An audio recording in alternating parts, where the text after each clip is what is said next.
It's a very different stance to decide to do a reality show, and then when the reality gets too real, you want the cameras to go off. Miss me. Either we doing this or we're not.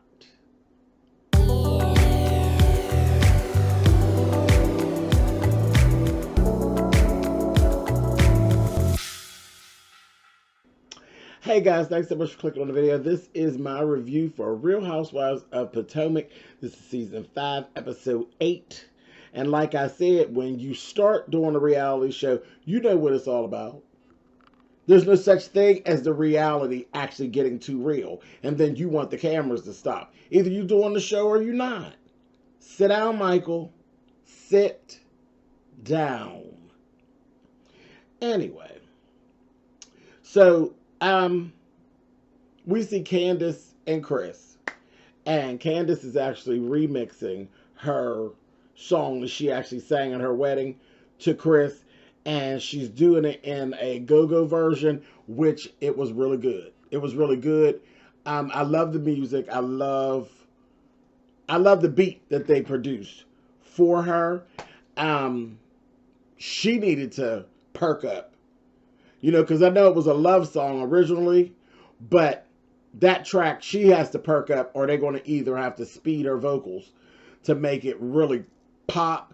But I like the direction that it was going. It sounded really good. It really, really did. She basically was telling Chris that she is completely done with Monique. That is just a done deal. She ain't trying no more. It just is what it is. And also, I got that she basically is a little tired of the whole circle at this point. And I could definitely understand it. The way they've been going at her lately, I could definitely understand it. She has her issues. She has her character flaws. But she is the girl with the X on her back. So I understand. I understand where she's coming from. And of course, Chris is like, you know, make it work. You wanted to do this, do it. It just is what it is. You know, he's always real level and he don't get into the mess. I like him. I like that Chris, honey. Anyway, moving on. Next we see this here. Ashley and Michael. Now, Michael, and I don't think Michael really likes it that much, but Michael is dealing with a whole different Ashley. Okay, 5 seasons later, or 4 for them. Yeah, like 4 seasons. Yeah, because I don't think we really see all that much of him in the beginning. 4 seasons into this. I will just say 5. We'll just say 5. 5 years into this. It's a different Ashley than before. See, now, Ashley got a toehold in your bank account. She got a baby. She got a baby, so all that what you got going on and all this you talking down to her like she ain't important, that shit is a thing of the past. And I just see a whole different Ashley. She's still goofy. She still take a lot. Their marriage is still different. And that's what I'll say for it. It's different. Okay? There's a lot of open doors and cracked windows in that marriage, but that's the marriage that they created. And with Ashley, sweetheart, one thing that never changes in the world, how you start is absolutely how you finish. So some of this stuff you don't have anybody to blame for but yourself. How you start's how you finish, sweetheart. But anyway, they end up going out to a restaurant so that their conversation wouldn't be so heated around the nanny and around the baby. That right there, when you all have enough sense to know that you all need to go into a public place so that your conversation doesn't get so heated, y'all don't need to be together. Y'all don't need to be together. Why I need to be with somebody that I got to go in public with them to keep them from flying all the way off the handle? And I'm talking on either side. That doesn't make any sense. If I can't be alone with you, then I don't need to be with you. I wouldn't care if I had 20 babies. That, when you got that much sense, about what you got going on, you know y'all got a real problem. And y'all got a real problem, baby. That's a whole mess. That's a whole mess. But I'm sitting there looking at Michael. Michael looking all wired and crazy. I said, look at him. A mess. Anyway, so what they were talking about was these texts about this gossip article and then these underwear photos that have actually now surfaced. Okay? Because they had a conversation when she first came back from the trip. And then more information came out. So he gets to telling the story. He's telling a story, but the middle is missing. The middle of the story is missing, and I'm looking at Ashley like, now I know, heifer, you know that the middle of this story is missing. You know, oh yes, I met the girl, and the girl was coming on to us, and they wanted to go to a hotel and hang out. And then I went to the hotel. We were kissing in the car. First mistake. So that was the first thing where she felt he was out of order. But then that's when the whole waters of the conversation got murky. It got murky, honey. And he got to talking about, was so drunk that I just fell asleep. And when I woke up, she was in the bed with me. Who you think you talking to, honey? Who do you think you are talking to? Michael, you're not no 20 or 25-year-old little dude. You are an old bitch with a damn AARP card. Are you okay? You playing games. And Ashley's sitting over there, y'all, she know. But I don't like stories with the middles missing. I ain't into that. And then the girl supposedly snapped some pictures of you in these underwear. Whatever. Ain't nothing, but that's some bullshit. But okay, whatever. So, that's when Ashley begins to talk, and she basically lets on that in their marriage, there is a wife-in-law. Okay? And that's what I'm going to call her. She's a wife-in-law. There's a girl that Ashley likes to taste her box from time to time. And they do it together. Okay? So they allow it. They brought another person in. Listen, that is the recipe for disaster. It's the recipe for disaster. We do it. We have an understanding. And we do it together. You know what those are? Those are famous last words. That's what those are. This shit, I told you all. I love an old, nasty, old love triangle. When I'm writing, I love it. I love the dynamic of a love triangle because of the fact that it's not smooth. It's a triangle. It has points and peaks, and it's It's not smooth. The dynamic is always messy. And it never ends well. Ever. It's just the rules. I didn't make the rules. I just live in the world. And I enjoy playing in the idea of it. And I write about it enough to know that I would never indulge. Not on purpose. Not at all. Because see, I'll hurt somebody. I ain't got no time to be playing around. I will hurt somebody. I'm very selfish in that way. Ain't no way sharing and laying up and grinning and skinning. No, not me. Not at all. But it always ends badly.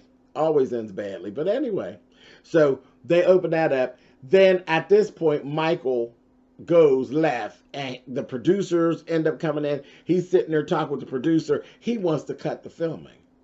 No, Mr. Michael. Now, we're already in your business, okay?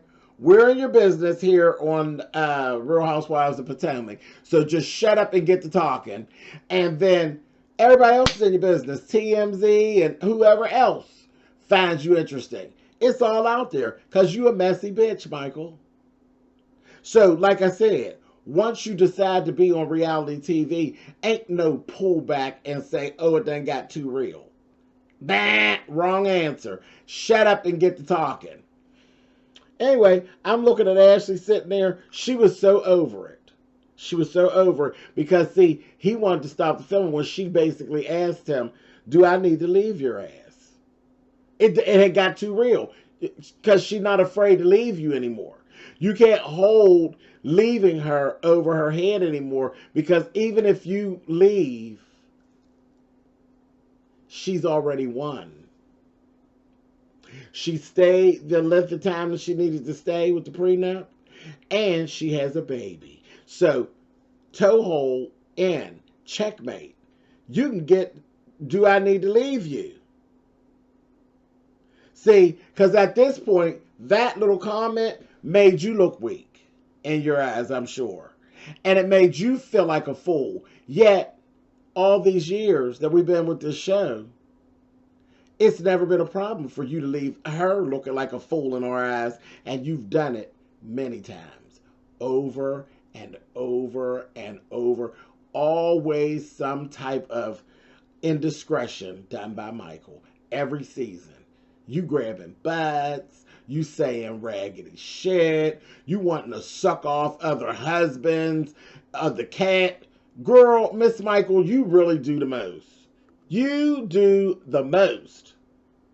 The most.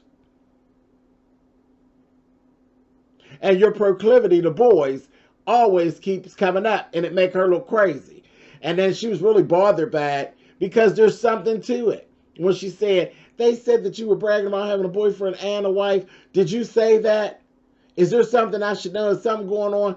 Girl, you know what's going on, child. You know what it gives. Don't keep playing in our face. You know your husband got a proclivity for the dark arts, honey. It is what it is. And eventually, if y'all stay on this show, it's going to come on out. See, because y'all keep on pushing it down in the cupboard. Eventually, it's going to jump out onto the counter. Y'all but shut up and keep talking, like I said. Or get y'all stuff and get on out of here. Y'all messy. Y'all make for perfect TV. Now, let's get to it. Moving on. Monique. That little not so lazy mom's business isn't doing well. She's basically in a place where she's losing. She's trying to do this event. 300, I think they said she had 300 tickets and only 20 had been sold. I said, girl. And she went over the budget. The time that she took off during her pregnancy has truly hurt that business a lot. So she's trying to do a podcast with the couples from the show and to try to help herself along. And then we run into this whole little situation because Candace canceled. She pulled out for her and Chris to appear on the podcast. Well, baby, that really upset Monique. Monique, come in close to this camera, my love, if you're watching this, girl. Come in close, honey.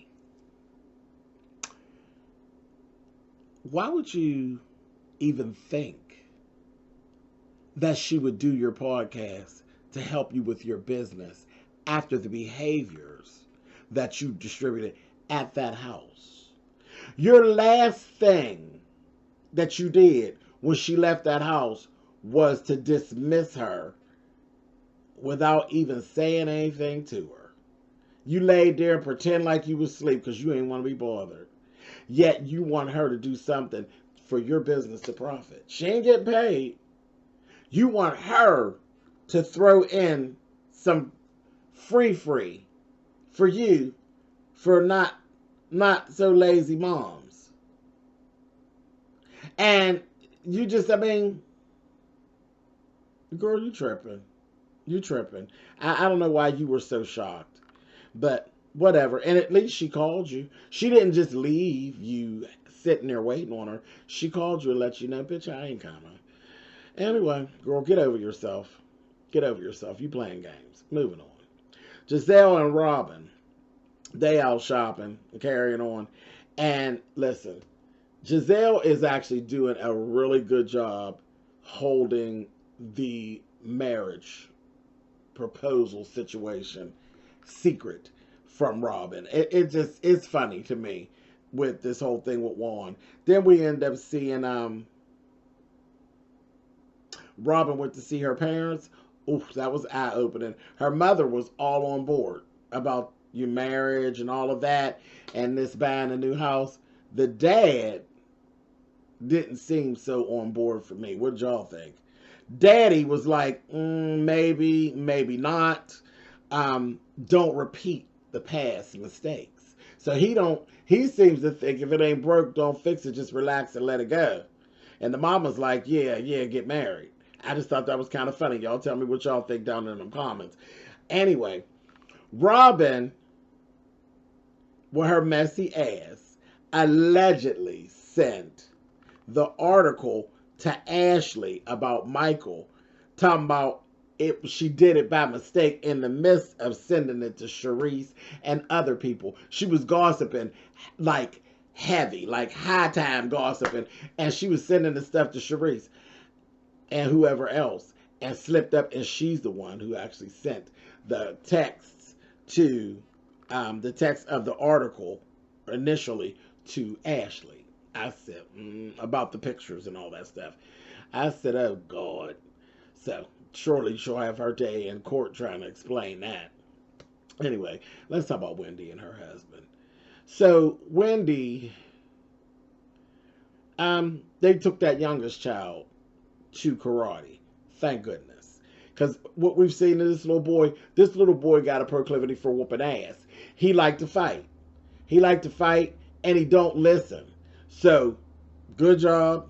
It sounds like a good idea, something to calm him down and to teach him some discipline. Because his ass don't like to stop when they say stop, and he like to fight a little taste. But when they took him in there, they said, do you know what you're in here for? He said, yeah, Power Ranger training. He ready to whoop some ass. That's he ready to whoop some ass, honey. I said, okay. Anyway, I thought it was cute, personally. I was like, all righty. What she's finding is that she ain't really happy with teaching.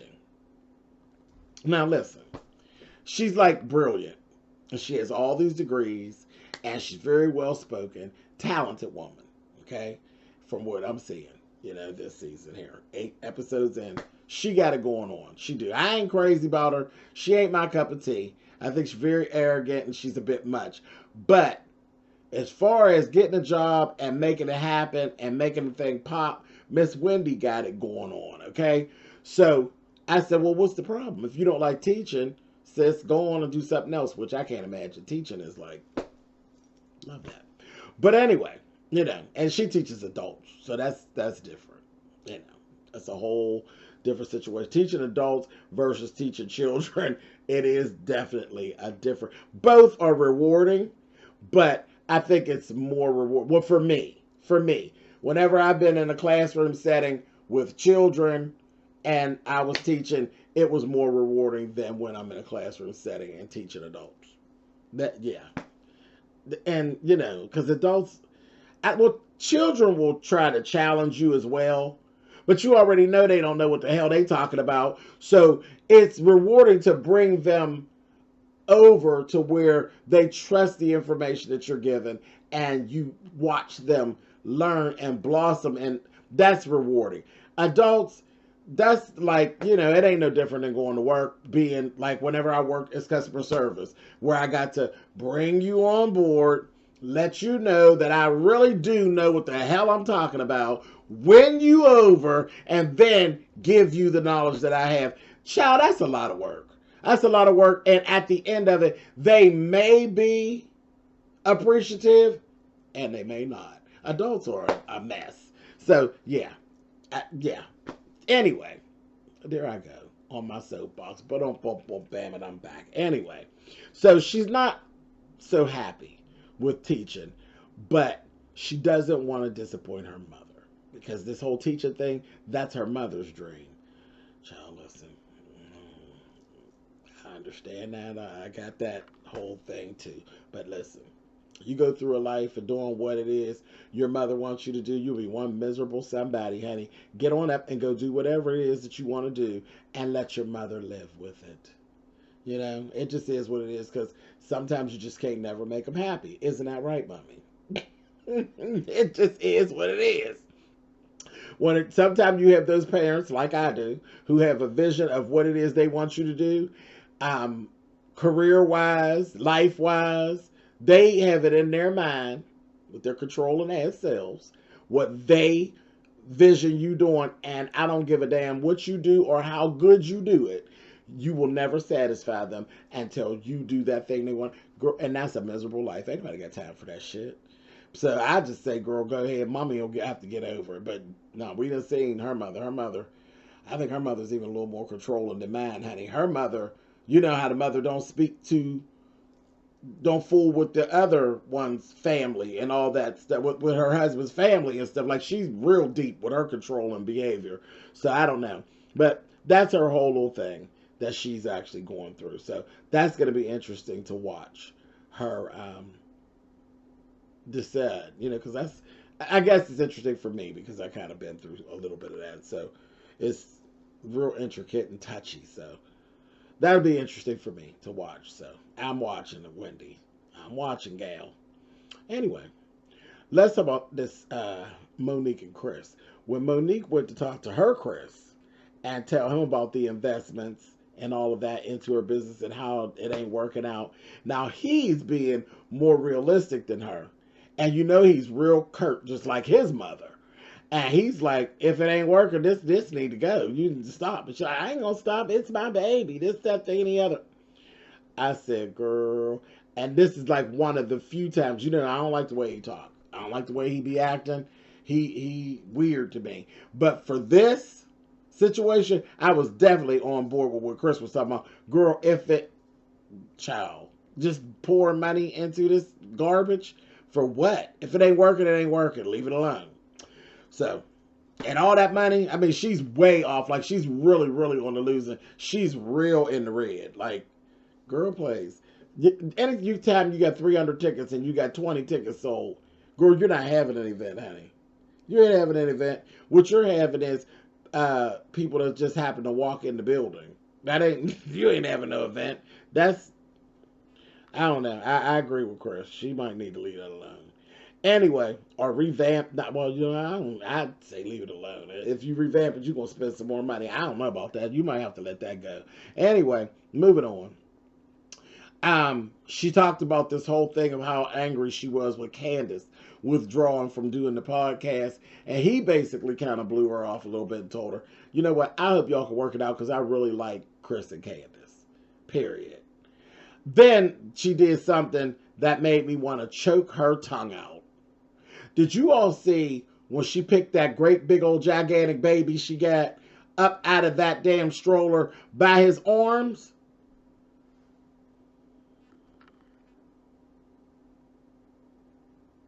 I wanted to punch her in the back of her head.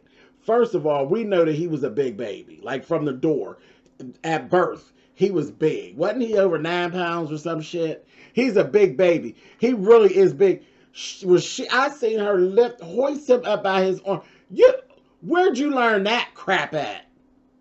That just went through me like a knife. I was like, what's wrong with her? Anyway, maybe I just pay too much attention. Break the little fella's little arms off. Ridiculous. Anyway, moving on because I got mad. Ashley and her mother. So Ashley, her mother, and her little sister had went out to get this dress for her for homecoming. And by the way, that dress is horrible. The little girl wanted this little tight fitting short dress. And I'm looking at Ashley like, I mean, you're whorish as hell. I don't even know why. Like, but it's good for you, but it ain't good for your little sister. Because you are about one of the whorishest folks that I've ever seen, other than Katie. Because, Katie was the resident whore. But Ashley could out-whore Katie any day. I said, please. And that dress was horrible. What was it, gunmetal or pewter or something? It was horrible. And then it didn't look good on her. I was like, that looks like pure D shit. It was horrible. But that was going on with that. But the whole scene was more so about her and her mother talking. The mother is angry with Michael. Because yet again, Ashley's being made to look like a fool in the media. And that's when, like I said, I was seeing a lot of this thing where it's like, it's a different Ashley. Ashley got it. She got it. She's on top of it. She was assuring her mother that she's on top of the situation. And from where I'm sitting, chill out, mommy. I think Ash is on top of this one. I really do. Anyway, moving on. Last thing. I'm babbled on, child. We have 25 minutes. Giselle had this wine tasting. And naturally, they were all waiting on Ashley to get there. And they had all these questions for her and everything. Asked her, do you believe him? And she's like, yes. Naturally. What the hell did y'all think she was going to say? She ended up sharing about how that she basically has a wife-in-law. She didn't say, she didn't go to those details, but she just basically said, we've brought people in before. But now I don't want to do that. Big mistake. Because that ain't how it works. That ain't how it worked. Because even when she said it to him, he was like, you mean we can't have fun no more? He wasn't on board with the no more. Baby, 2 kitties. Honey, everybody like 2 kitties. Men like 2 kitties. You started it, girl. That's how it's going to finish. But anyway, you'll mess around, honey, and he'll leave you. And he'll go with the other girl, which is your wife-in-law. And then they'll get another wife-in-law. Girl, trust me. You'll be sitting out with your baby and your money. But whatever. Karen, which was hilarious to me, gets the whole thing. She gets the extra person thing. I said, Karen, Huger, you old nasty whore. Let me find out that you and Uncle Ray been down there getting down, honey, and got somebody extra to come in. How old is that bitch? That y'all be down there. Child, y'all better stop it, honey. Y'all getting there, honey, and somebody have a heart attack. Well, y'all's old ass is getting down, honey, and the story is definitely going to have to be told, honey. 3 AARPs, honey, and somebody done stop breathing. What is really going on? A mess. But Karen got it. I just fell out laughing. And Karen was looking at them like, what's wrong with y'all? Duh. Okay. Well, all right. Karen know how to keep old Ray satisfied, don't she? Anyway, she said she didn't have to do that no more. Karen, you a lie. You a lie. You a lie.